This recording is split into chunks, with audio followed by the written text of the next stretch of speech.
Hello and welcome to this webinar on multidisciplinary approaches to hepatitis C treatment. My name is Walter Cullen and I'm a family physician and Professor of Urban General Practice at the UCD School of Medicine. We'd like to thank two sources of funding which have helped us develop this webinar. We'd like to thank Ireland's National Forum for Teaching and Learning, who funded the Eprepp project. We'd also like to thank the European Commission, who funded the HepCare Europe project. This webinar has been developed by a multidisciplinary group of colleagues from the UCD School of Medicine, the Mater Misericordiae Hospital in Dublin, and Community Response in Dublin.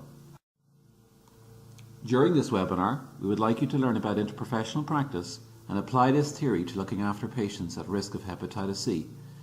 We'll be revising some essential baseline knowledge about hepatitis C itself, before then considering how interprofessional practice can enhance patient care. Let's remind ourselves of some key facts. Hepatitis C is a common problem globally. 170 million people have chronic infection and are therefore at risk of chronic liver disease, cirrhosis, liver failure, hepatocellular carcinoma, and dying of these conditions. In Ireland, the most common reason why people become infected with hepatitis C is injecting drug use. For patients who are at risk of hepatitis C, it is therefore important that we assess for hepatitis C and other blood-borne viruses, such as hepatitis B, HIV, and also advise on safe drug use and how to minimise transmission.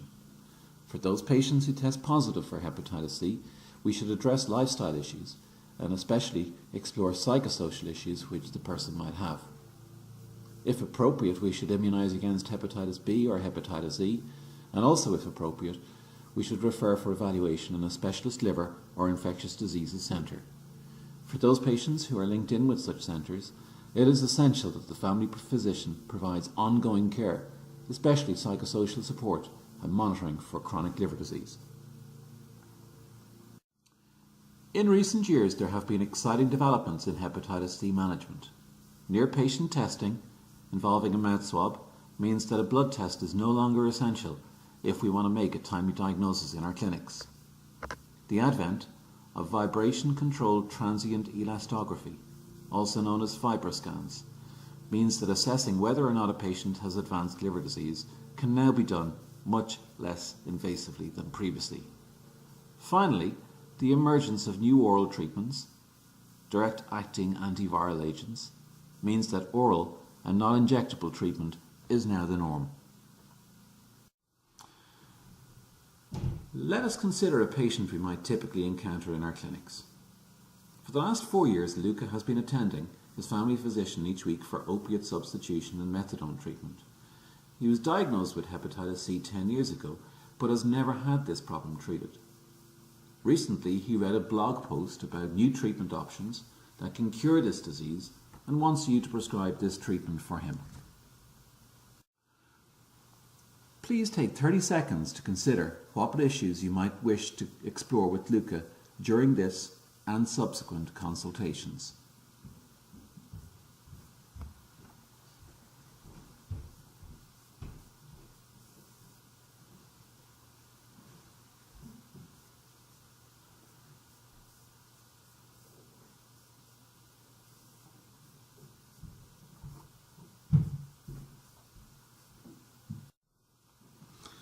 Answers which are commonly provided in response to this question by students at your stage include the following. What is his hepatitis C status? Has he been tested? Does he engage in any ongoing risk behaviour? What about other blood-borne viruses? What about alcohol and other substance use? What about psychosocial issues, mental health problems? Does he have any supports or treatment for these? Is he ready to begin treatment? Is he on any other medication and does he have any other medical problems? And finally, what is his expectation and understanding of hepatitis C? So, after you complete your initial assessment, you establish that Luca has moderate cirrhosis due to chronic hepatitis C. Please take 30 seconds to consider what healthcare professionals should now be involved in his care, and also consider how might a nurse and a pharmacist contribute to his ongoing management.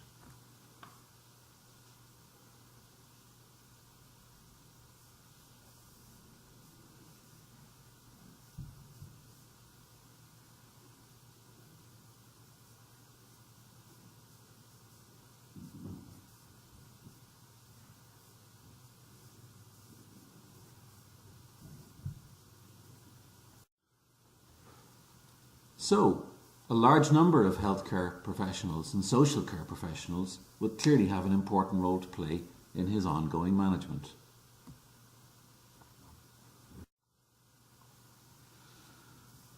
I'd like to introduce our colleague, Miss Carol Murphy from the Mater Misericordiae Hospital, to tell us about the role of the nurse in Luca's management.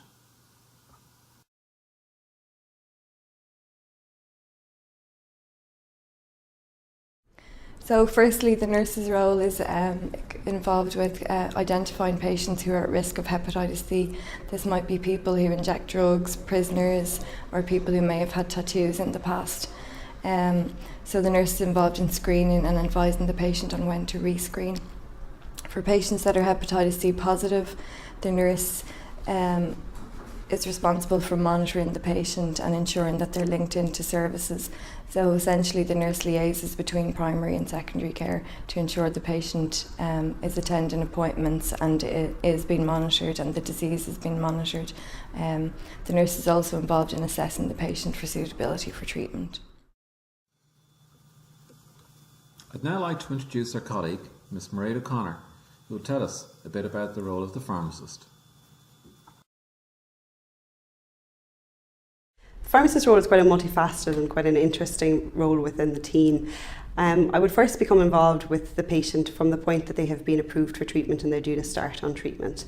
The first element would be part of the MDT discussion with the medical and nursing staff around the choice of regime for the patient. So we would discuss factors such as stage of liver disease, the type of hepatitis C they have, other comorbidities, other medication that they're prescribed, and choose the most optimum regime for the patient based on all of those factors. We'd also take account of clinical evidence and guidelines and maybe real life data as well to select the best regime for the patient. I would then do a very comprehensive review of the patient's medications to identify any drug-drug interactions that there may be. I would make recommendations for alterations to the drug treatment or to the drugs that the patient is on, or identify monitoring that is required as a result of these drug-drug interactions. This is quite a central role to the success of the hepatitis C treatment. It ensures efficacy and safe treatment for the patient while they're on treatment. I would then be, next step, I guess, would be the dispensing of the medication for the patient, providing information leaflets that I have drawn up for them around the medication treatment, and also providing pill boxes or dosette boxes if the patient requires this to help with the compliance of their regime. When the patient starts treatment, the pharmacist would meet them and provide a thorough education on the regime for them, discussing the dosing, the importance of compliance, and identifying any potential side effects that they may encounter. While a patient is on treatment, when they come to the clinic to meet the nurse and the doctor, they'd also meet the pharmacist. This generally maybe every 2 to 4 weeks. And again, throughout those visits, I would chat with the patient, see how they're getting on with treatment, manage any side effects that they may be experiencing, and kind of help to get the best out of the regime for the patient. I'm a source of information for the patient at any point throughout the treatment. They can contact me directly if they have any queries about their hepatitis medicines or their other medicines.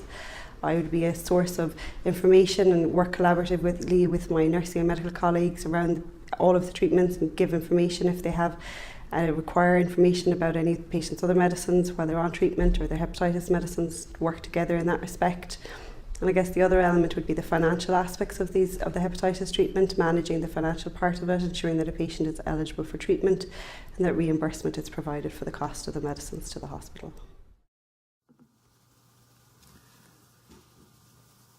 Having considered the role each healthcare professional might play in Luca's care, I'd like you to take 30 seconds to consider how a multidisciplinary approach to care can enhance the care he receives.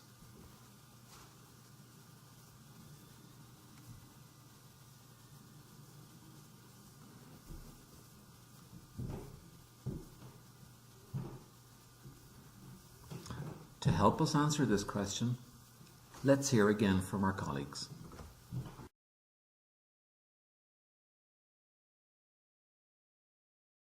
So a multidisciplinary approach is essential really, especially in these patients. Many of them have very complex histories. They may have addiction issues, they may be involved in criminal behaviour, they also may have mental health issues. So it's important to have an effective team working with these patients, such as their GP, the nurse, their key worker, addiction services, and then secondary care services, their consultant and the nurse and the pharmacy as well. By all healthcare professionals working together, it's a more patient-centred and more patient-focused approach to treatment, thereby more likely to have a better outcome for the patient. Each individual member of the MDT, medical, nursing, pharmacy will bring their own knowledge and skills to the situation and maybe focus on a different element, and they're then the expert in that area, and by working together they can provide a better outcome for the patient, better results, more successful treatment. We can all learn off each other as well, and it's a more proactive learning situation, and thereby again increase the knowledge that we give to each other, which has better outcomes for the patient. So we've examined how interprofessional practice can help us to look after Luca's hepatitis C. Now I'd like to spend a little time looking at the theory. In 2010, Jill Thistlethwaite conducted a large review, and from this developed a framework to help us understand what we need to know about interprofessional practice. She identified 6 broad areas, and we will look at these in turn. Firstly, the key member of any healthcare team is the patient themselves. It is absolutely essential that every other member of the team recognises this, understands his or her needs, and the team collectively works towards his or her best interests. Secondly, every member of the healthcare team will have different areas of expertise. Collectively, these ensure the patient will get the best care possible. It's however important that we challenge any misconceptions we might have about each other's roles and ensure that every member of the healthcare team continues to develop his or her skill set and competencies while recognising that we all have a part to play. In any team, effective communication is key. Making sure we communicate key clinical information and listen to others' ideas can help us to achieve this. For patients like Luca, who have multiple coexisting medical, psychological and social problems, it is especially important that teams make collective key decisions regarding patient care. There is a whole literature about effective team working in its own right.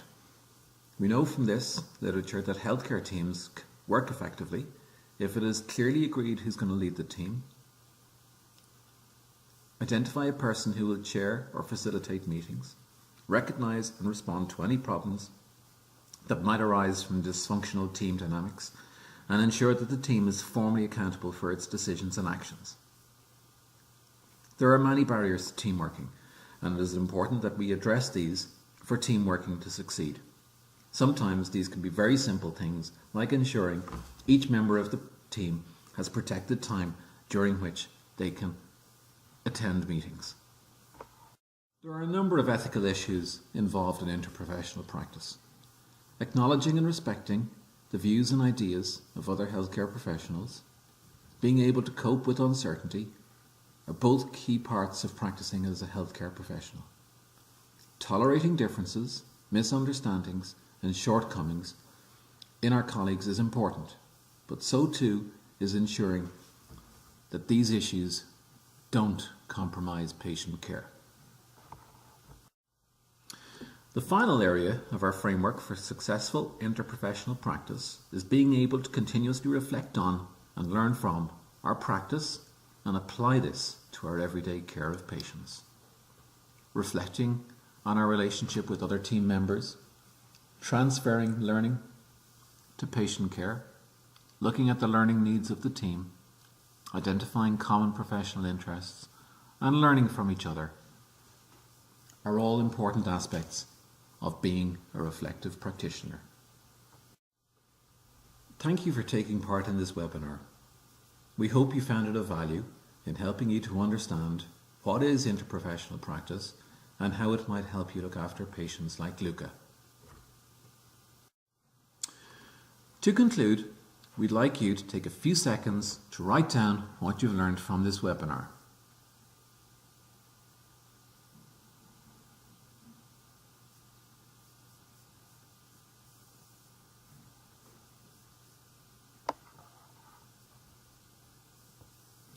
To help with this, we've asked our colleagues to share with us what advice they would give a student about adopting a multidisciplinary approach to patient care in practice. My advice would be to listen to those around you, those that you're working with. Listen to the experience that they're bringing to the team. Be confident of your own knowledge and your own experience that you're also bringing to the team. Be effective in how you communicate your knowledge and by how you're listening to other people and working together.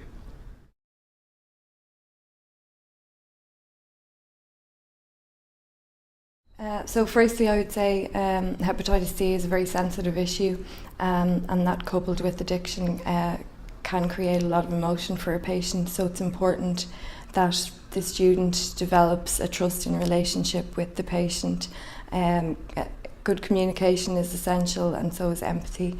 And it's also important that the student is aware of the patient's history, what's going on, their social circumstances, what's going on for them at the moment, what drugs they're using, what alcohol they're using, and also what services there are for them, so that you can get them linked into addiction services if necessary, or any other social services that may assist in them keeping up their appointments.